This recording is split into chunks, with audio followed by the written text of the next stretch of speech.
को कतई बर्दाश्त नहीं किया जा सकता।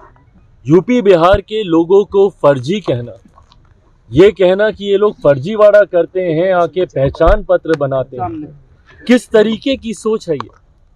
आज अभी हम लोग महामहिम के साथ बैठे हुए थे और उसमें ये चर्चा हुई कि ये वही यूपी बिहार के लोग हैं।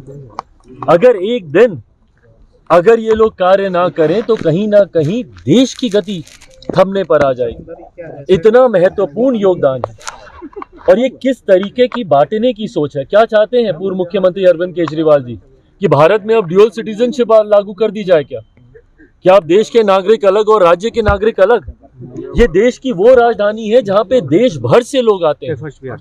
और किस तरीके का संदेश आप उस राजधानी से आप देना चाह रहे हैं। और कल को आपको वोट भी इन्हीं का चाहिए, जाएंगे भी इनके पास और इन्हीं को गाली भी देंगे।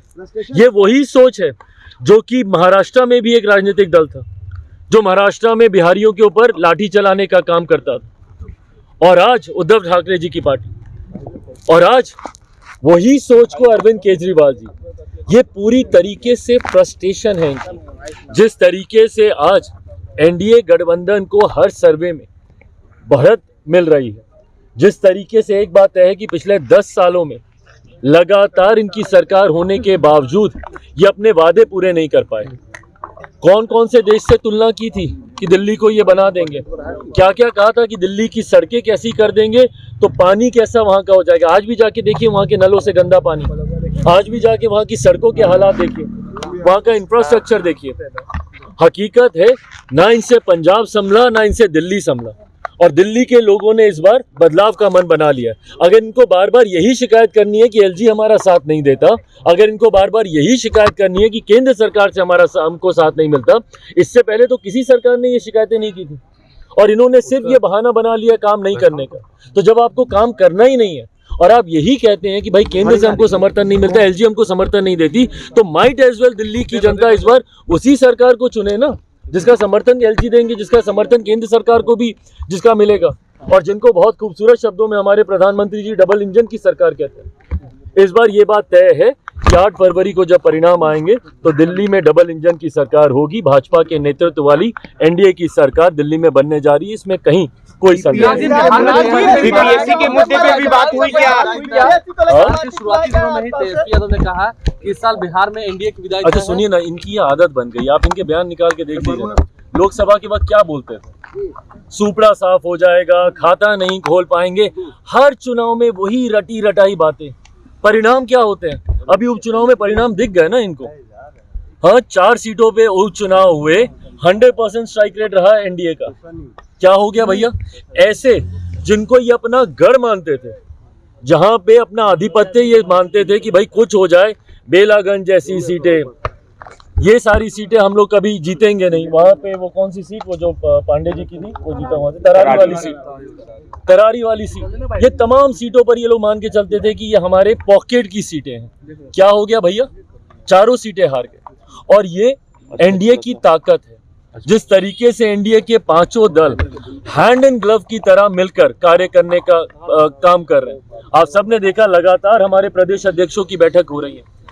सारे दलों के प्रदेश अध्यक्ष एक साथ अभी 15 तारीख से यात्रा पर भी अभी निकल रहे हैं। और ये हैंड एंड ग्लव सिर्फ राष्ट्रीय स्तर पर या प्रदेश के स्तर पर ही नहीं है, जिला से लेकर प्रखंड तक आप लोग जाइएगा, वहां पर भी सारे दलों के जिला अध्यक्षों का, प्रखंड अध्यक्षों का, पंचायत अध्यक्षों की जो बॉन्डिंग है, बूथ स्तर तक पर हम लोग इसको लेकर जा रहे हैं। ऐसे में ये मानकर चलिए, जिस तरीके से मैंने लोकसभा में भी कहा था कि बिहार में परिणाम अच्छे रहेंगे, इसी तरीके से विधानसभा में भी मानकर चलिए कि 225 से ज्यादा सीटें एनडीए जीतकर इस बार सरकार बना देगी। बीपीएससी अभ्यर्थियों के मुद्दे पर भी बातचीत हुई राज्यपाल से। जैसा मैंने कहा कि इन तमाम विषयों को हम लोगों ने महामहिम के संज्ञान में हम लोगों ने दिया है। एक बात मैं जरूर मानता हूँ, छात्र जो बिहार का भविष्य है, उनके साथ कतई कोई अन्याय नहीं होगा।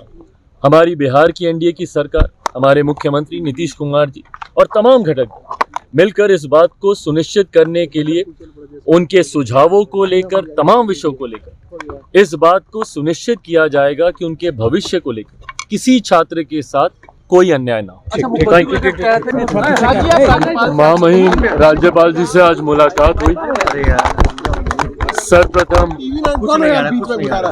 बिहार में जिस तरीके से इस चुनावी वर्ष में जो बिहार और बिहारियों के लिए एक महत्वपूर्ण साल है, इस साल में देश के मुझे लगता है सबसे अनुभवी नेताओं में से एक महामहिम राज्यपाल जी को बिहार प्रदेश के राज्यपाल की जिम्मेदारी दी गई। इस उपलक्ष्य पर मैं मेरी पार्टी की तरफ से एक प्रतिनिधि मंडल जिसमें पार्टी के तमाम वरिष्ठ नेता शामिल थे, हम लोगों ने महामहिम से मुलाकात कर उनका स्वागत किया और ये विश्वास जताया कि उनके नेतृत्व में बिहार चुनावी साल में प्रवेश कर रहा है। ऐसे में उनका मार्गदर्शन हम सब के लिए अति महत्वपूर्ण है। साथ ही में नववर्ष की शुरुआत भी थी।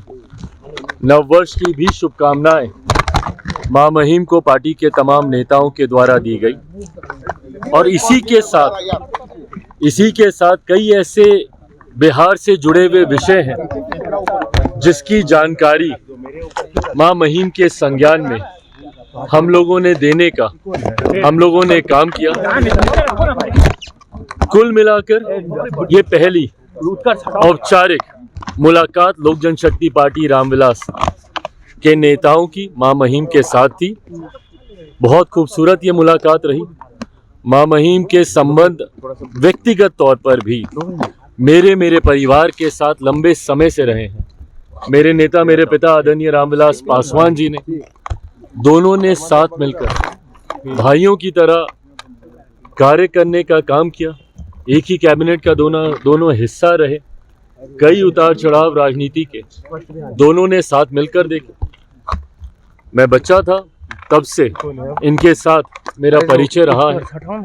उस नाते भी आज उनसे मिलना एक सुखद अनुभव रहा।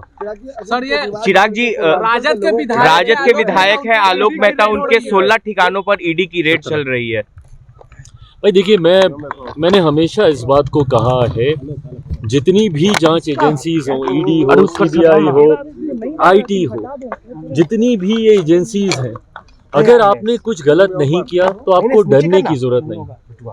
ये जितनी भी रेड होती हैं ये किसी न किसी जानकारी के आधार पर ही होती हैं। अगर आपने कुछ गलत नहीं किया तो आपके साथ कुछ गलत होगा नहीं।